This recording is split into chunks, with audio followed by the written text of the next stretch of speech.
ओम नमः शिवाय।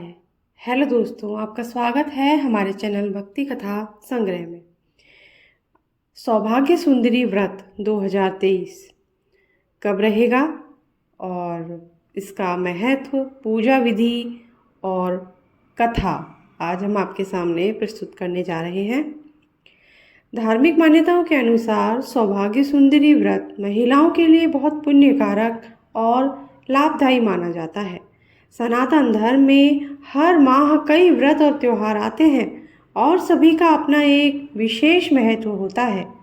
मार्गशीर्ष माह में कई महत्वपूर्ण व्रत आते हैं, जिनमें से एक सौभाग्य सुंदरी व्रत है। इसके बारे में शायद कम ही लोग जानते हैं, लेकिन महिलाओं के लिए यह व्रत बहुत ही खास होता है। कहते हैं कि महिलाओं को पुण्य फल प्रदान करता है और जीवन में आ रहे संकटों से भी बचाता है। इस दिन महिलाएं अखंड सौभाग्य की, सौंदर्य की कामना से व्रत करती हैं। आइए जानते हैं इस साल कब रहेगा सौभाग्य सुंदरी व्रत और इसकी पूजन विधि। सौभाग्य सुंदरी व्रत मार्गशीर्ष माह के कृष्ण पक्ष की तृतीय तिथि के दिन रखा जाता है। पंचांग के अनुसार इस साल यह तिथि 30 नवंबर 2023 को रहेगी। ऐसे में 30 नवंबर 2023 को सौभाग्य सुंदरी व्रत रखा जाएगा। इस दिन भगवान शिव और माता पार्वती का पूजन किया जाता है। हिंदू मान्यताओं के अनुसार सौभाग्य सुंदरी व्रत महिलाएं अखंड सौभाग्य की कामना से करती हैं। इस दिन भगवान शिव, माता पार्वती और उनके पुत्र गणेश जी व कार्तिकेय जी का पूजन किया जाता है। यह व्रत रखने से दाम्पत्य जीवन में एक खुशहाली आती है और संतान की लंबी उम्र का आशीर्वाद मिलता है। इस दिन महिलाएं 16 श्रृंगार कर विधि विधान से भगवान शिव और माता पार्वती का पूजन करती हैं। सौभाग्य सुंदरी व्रत के दिन भगवान शिव और माता पार्वती का पूजन कैसे किया जाता है, आइए जानते हैं। इस दिन सुबह जल्दी उठकर स्नान आदि करें, फिर हाथ में जल लेकर व्रत का संकल्प लें और मंदिर की साफ सफाई करें। इसके बाद एक चौकी पर लाल या पीले रंग का कपड़ा बिछाकर उस पर भगवान शिव, माता पार्वती और गणेश जी की मूर्ति स्थापित करें। फिर माता पार्वती को सिंदूर का तिलक लगाएं। भगवान शिव और गणेश जी को हल्दी या चंदन का तिलक करें।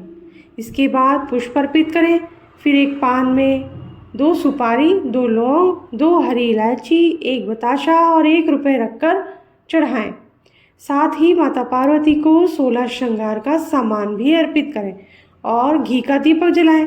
फिर मीठे का भोग लगाएं और व्रत कथा पढ़ें। व्रत कथा पढ़ने के बाद चालीसा का पाठ भी करना शुभ माना जाता है।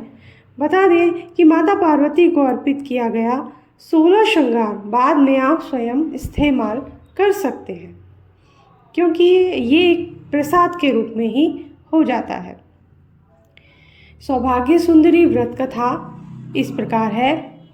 पार्वती माता की 2 जया विजया नाम की सखियां थीं। एक दिन मुनि कन्याओं ने उनसे पूछा कि आप दोनों तो सदा देवी पार्वती के साथ रहती हैं, आपको तो सब पता होगा कि उनको क्या प्रिय है और किस मंत्र, कथा और उपाय से उनको प्रसन्न किया जा सकता है। इसका जवाब देते हुए जया बोली कि तुम दोनों को इस विषय में मैं सब बताऊंगी। सौभाग्य सुंदरी व्रत के दिन प्रातःकाल सभी कार्यों से निवृत्त होकर स्वच्छ वस्त्र आभूषणों को धारण करें। मंदिर में देवी पार्वती के लिए एक वेदी बनाएं, फिर उसे सुंदर और सुगंधित पुष्पों से सजाएं। सर्वप्रथम वहां अपने पितरों को नमन करें, फिर गणेश और नवग्रह आदि के पूजन से पूजा का आरंभ करें। फिर देवी के 8 नामों से उनका पूजन करें। हल्दी, कुमकुम, कपूर और चंदन का लेप लगाएं। इसके बाद देवी का रात्रि जागरण करें। अगले दिन सुबह उठकर स्नान आदि कर पवित्र हो देवी को अर्पित की हुई सारी सामग्री सुहागिन स्त्रियों में बांट दें। इस प्रकार सौभाग्य सुंदरी व्रत को करने वाली स्त्रियां अखंड सौभाग्यवती होने का वरदान देवी से प्राप्त करती हैं। मान्यता है कि जो भी स्त्री इस प्रकार व्रत करती है, उसके सुहाग की रक्षा स्वयं माता पार्वती करती हैं। इस व्रत का प्रभाव इतना अधिक है कि इस व्रत को करने से दाम्पत्य दोष के साथ ही मांगलिक दोष भी दूर हो जाते हैं। इसी के साथ आज का वीडियो हम समाप्त करते हैं। अगर आपको अच्छा लगा हो